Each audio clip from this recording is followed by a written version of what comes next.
রাজধানীর প্রাণকেন্দ্র কারণ বাজার ফার্মগেট, যেখানে শহর কখনো থেমে থাকে না। ব্যবসা বাণিজ্যের জন্য এলাকাটি যেমন সরগরম থাকে, তেমনি সংবাদের শিরোনাম হয় চাঁদাবাজি ও ছিনতাই সহ নানা অপরাধের জন্য। সঙ্গে রয়েছে তীব্র যানজটের দুর্নামও। পাশের শেরেবাংলা নগর এলাকাটিও অপরাধ প্রবণ। রাজধানীর গুরুত্বপূর্ণ সব এলাকা নিয়ে ঢাকা 12 সংসদীয় আসন। মূলত উত্তর সিটি কর্পোরেশনের 24 থেকে 27 এবং 35 ও 36 নম্বর ওয়ার্ড নিয়ে গঠিত এই আসনটি। অবস্থানের কারণে গুরুত্বপূর্ণ হলেও এখানকার বাসিন্দাদের যেন দুর্ভোগের অন্ত নেই। নিরাপত্তার অভাব তুলে ধরে সবকিছুর আগে চাঁদাবাজি বন্ধে শক্ত পদক্ষেপ চান তারা। দেখি তো শুধু কিছু ট্রাক দেখা যায় আমাদের রাস্তাঘাটে ঘুরে আছে।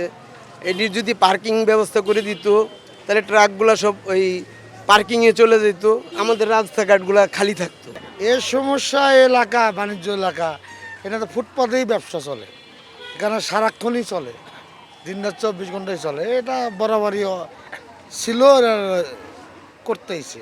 এখানে আমাদের চলাফেরা একটু কষ্ট এই গাড়ি মানে রাস্তায় গাড়ি রাখে একটু রাস্তায় যান একটা লোক ভারলেই ছিনতাই হয়, হাজারি হয়। আর যে কোনো একটা সরকার যদি আসে, এই স্বল্পমূল্য লোকগুলা যে রাস্তাঘাটে বের হয় যারা, এরা চুরি ছিনতাই ডাকাতি যা খুশি তাই করতেছে এই মহল্লার ভিতরে এই ভিতরে এটা মনে করেন যে এই ঝামেলাগুলা স্বল্পমূল্য লোকগুলা একটু নিরাপত্তা চায়। তেজগাঁও এলাকায় প্রতিদিনকার তীব্র যানজটে ভোগান্তির কথা বললেন স্থানীয়রা। আর তরুণদের সবচেয়ে বড় আক্ষেপ অতীতের নির্বাচনে ভোট দিতে না পারা। বিগত আমলে যা হয়েছে, কিন্তু এখন আমরা ইয়াং জেনারেশন আসছে, এখন ইয়াং জেনারেশনরা যেমন ভোট দিতে পারে সুষ্ঠুভাবে, সেইটাই কামনা করি। 16 বছর ধরিয়া ভোট দিতে পারি না, জনগণে ভোট দেওয়ার আগ্রহ সুন্দর মতো দেশটার ভিতরে ভোট হোক, দেশটার ভিতরে একটা সরকার গঠন হোক, দেশটা সুন্দর মতো চলুক। আমি বুঝি নির্মাণের শিল্প, সালাম স্টিল বোঝে ডিউরেবিলিটি। সালাম স্টিল, মোস্ট ডিউরেবল স্টিল। সংসদীয় আসনটিতে এবার বিএনপির মনোনয়ন দৌড়ে রয়েছেন একাধিক নেতা। তাদেরই একজন দলটির ঢাকা মহানগর উত্তরের সাবেক আহ্বায়ক সাইফুল আলম নীরব। দীর্ঘদিনের ত্যাগ সংগ্রামের কথা তুলে ধরে তিনি বলেন, জন্মস্থান এই আসনে হয় সবকিছু তার নখদর্পণে। বাংলাদেশে কোথাও তো নির্বাচন হয়নি, আগের দিন রাত্রি সিল মেরে ফেলা হয়েছে। তারপরে কিন্তু এই যে সকালবেলা 1 ঘন্টা আমার বিভিন্ন জায়গায় এজেন্ট যেতে পেরেছে, সেগুলো কিন্তু 40,000-এর উপরে ভোট ধানের শীষ পেয়েছে। আর যদি ফেয়ার নির্বাচন হতো তাহলে কী হতো আমি জানি না। আমি মনে করি এই এলাকার মাটি মানুষের সাথে আমার সম্পর্ক, দীর্ঘদিন রাজনীতি করি এই এলাকার। আমি ছাত্রদল সেক্রেটারি ছিলাম, ছাত্রদলের সভাপতি ছিলাম। এই সুবাদে আমি যেহেতু তখন একদম ছোটো মাত্র কলেজে পড়ি, সবার সাথে আমার বিচরণ ছিল, সব এলাকা আমার বিচরণ ছিল।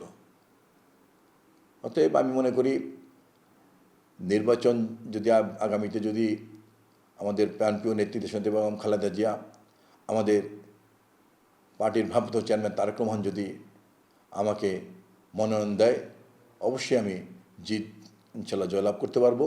কারণ এদের এই তেজগাঁও এলাকার, বৃহত্তর তেজগাঁও এলাকার মানুষের সাথে আমার সম্পর্ক। এদিকে জামাতের প্রার্থী চূড়ান্ত। দলটির হয়ে নির্বাচন করতে যাওয়া সাইফুল আলম খান মিলন বলেন, নির্বাচিত হলে চাঁদাবাজি বন্ধে কঠোর হবেন তিনি। কারণ বাজারের ব্যবসায়ীদের সাথে প্রায় সকল ব্যবসায়ীদের নিয়ে আমি একাধিকবার বসছি আর কি। তারা অতিষ্ঠ হন, ছোট বড় সবাই অতিষ্ঠ হন, এবং তারা চায় যে এর একটা পরিবর্তন হোক। তারা খুব তাদের একটা খুবই আর্জেন্ট ডিমান্ড এটা আর কি, যে দ্যাট শুড বি চেঞ্জ আর কি। আমরা মনে করি যে জামাত দল হিসেবে এবং ব্যক্তি হিসাবে আমরা এখানে যথেষ্ট জিরো টলারেন্স দেখাবো আর কি। আমরা এটা খুব আমাদের আমির জামাত ইতিমধ্যে বলেছেন যে আমরা দুর্নীতিকে কঠোর হস্তে দমন করবো। সে কারণে জামাতের ক্যান্ডিডেটদেরকে জনগণ বেছে নেবে, এটা আমরা আশা করি ইনশাআল্লাহ। ঢাকা 12 আসনের মোট ভোটার 3,33,000, এর মধ্যে পুরুষ ভোটার 1,75,527 জন।